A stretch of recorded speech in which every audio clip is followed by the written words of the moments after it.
You also talk about uh, at work a very important concept, which I presume half the HR guys will will take offense for it. You say where you basically talk about this fact that forget the job description, right? I saw something that you wrote talking about forget the job description because that's not what you should look at. So how does job description and forgetting it affect performance, and what does it do to the work that you do?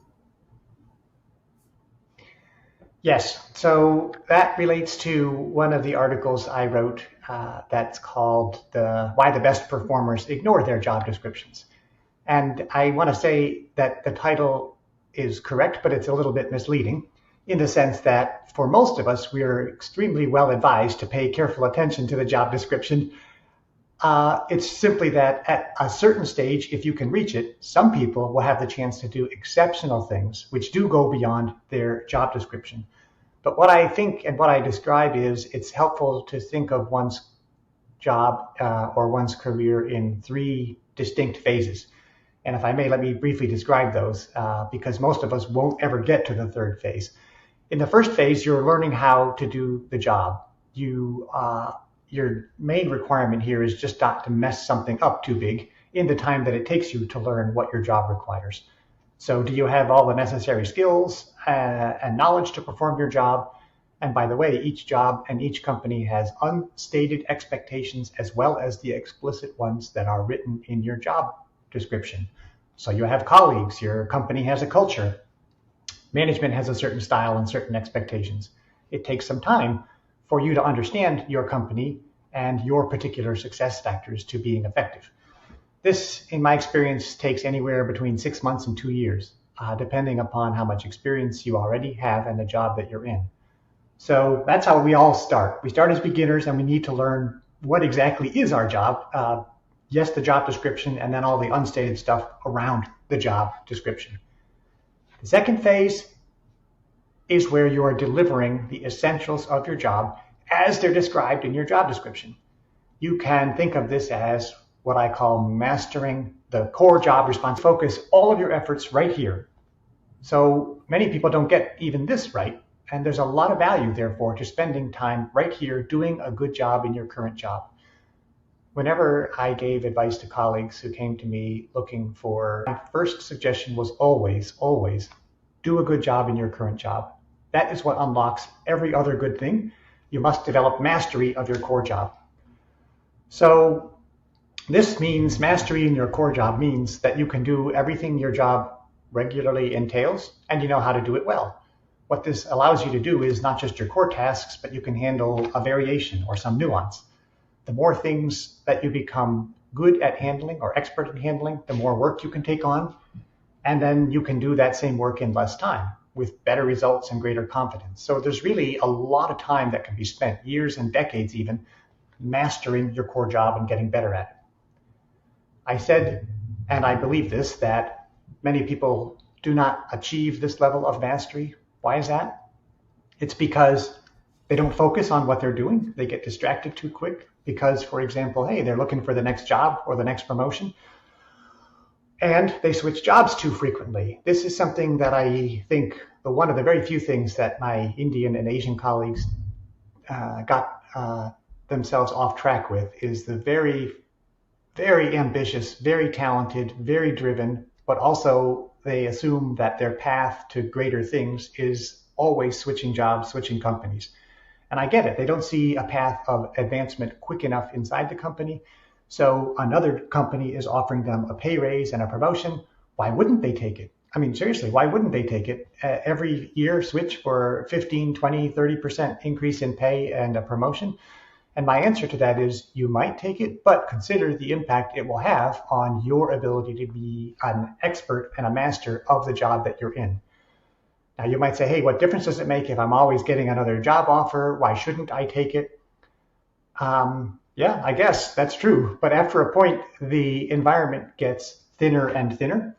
There are more and more people competing for those more and more senior jobs. And then the person who is not just a superficial expert who was filling a seat for 9 months and then moved on to the next thing, the person who really learns and understands how it is that they add value, that's the person who's ultimately going to make the further progression. It is honorable to stay put and do your job as well as you can. That is a way to have a significant sense of satisfaction. It really feels good to do a job well, that you know well, right? It doesn't always, however, create the maximum impact that's possible. So this is the third stage for those people who say, yeah, but I really want to do something extraordinary. And then I say, okay, once you've mastered the core job, you need to look at your motivation. Do you wish to have something more to satisfy your ego? I want to be the CEO because that's what I want to see on my business card. Or I think the best results come from people who are looking to do something for others. How can I help other people have an impact? How can I help other people thrive? And that can only happen after you've gone through stages 1 and 2. You don't have the time for your core job. I don't know if that's too abstract or not, but really the article should be only under very limited circumstances should you ignore your job description. But if you do so and you have properly invested the time and effort to master your core job, then it's possible you might go on to do additional things. I mean, I can give you a personal example if that helps make this point clear. Please. I think when you contextualize it with some examples, it really helps. And the other important point that you're making here is when you really start moving up, it's about what you do to others and not what you do to yourself, right? So at the start of this conversation, you talked about just external, I would say, nameplates versus internal nameplates, which actually help you get satisfaction. The internal motivation really takes you longer, and therefore you are able to sustain yourself. And that's the point I think you're making when you say just don't look at your job description, but look at how you can enhance what others can achieve, and therefore that's when you become a real leader. And that's the third stage that you're talking about. Yes, I think you've summarized that well, Swami. And I'll take my experience at the company I spent a large part of my career with. It's a U.S. public company, and I served as the chief legal officer, the general counsel. And it took me, I went through this same career progression, some years in my case, to become basically competent in the role. I was inexperienced and young when I started. I was very ambitious, and I had a chance to take the role, the senior role, and I took it without being ready for it. So my first 2 years were just learning not how to mess up. I then spent a good 10 years learning how to do the core job better. But probably after, somewhere between 10 and 15 years, I saw that I was comfortable, very effective. I knew how to work in the company and to get things done by virtue of knowing the company and the culture and its leaders. And I realized that there was an opportunity for me to help shape the culture of the company, which sounds like a very arrogant thing to say out loud. Oh, who are you to decide how the culture of the company should be? But that's what you described, what a leader does. That is part of what a leader does. You take responsibility for what you can in your environment. And I realized, together with a colleague, just talking about issues over lunchtime runs, that we had an issue with our corporate vision and values. We had written them some time ago, shortly after becoming a public company. They were very management focused and addressed well, I think, the needs and desires of senior managers, but they seemed to leave the large bulk of our employees out a little bit. They didn't speak to why an employee should be happy to see shareholder value grow, for example. That's a very abstract goal for an employee who isn't being compensated on the basis of shares, for example. And so we suggested to the CEO and the board that we revisit and potentially update the company's vision and values. This has absolutely nothing to do with my core job. Nothing. It doesn't say, oh, the general counsel shall be responsible for helping set and shape the culture of the company and for being inspiring and making sure that employees are inspired by the company's vision.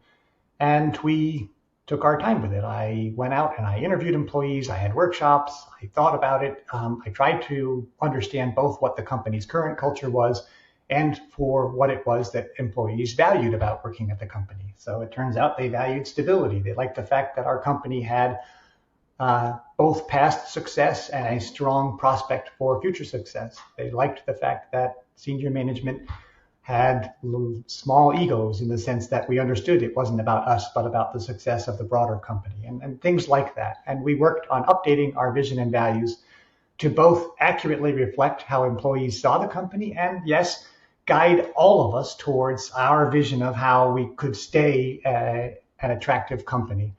And for me, that was, besides being unrelated to my core job, deeply satisfying. I really felt like I was using my combined knowledge and experience of how to be successful inside the company towards others' benefit. It didn't benefit me a bit to do this directly, right? That was not what I was getting paid for and not how my bonus was being evaluated each year.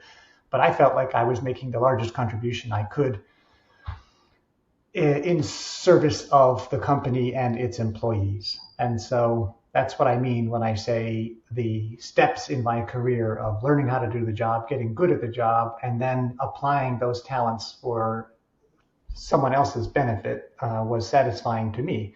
And that's not at all how I would have defined success at the beginning of my career.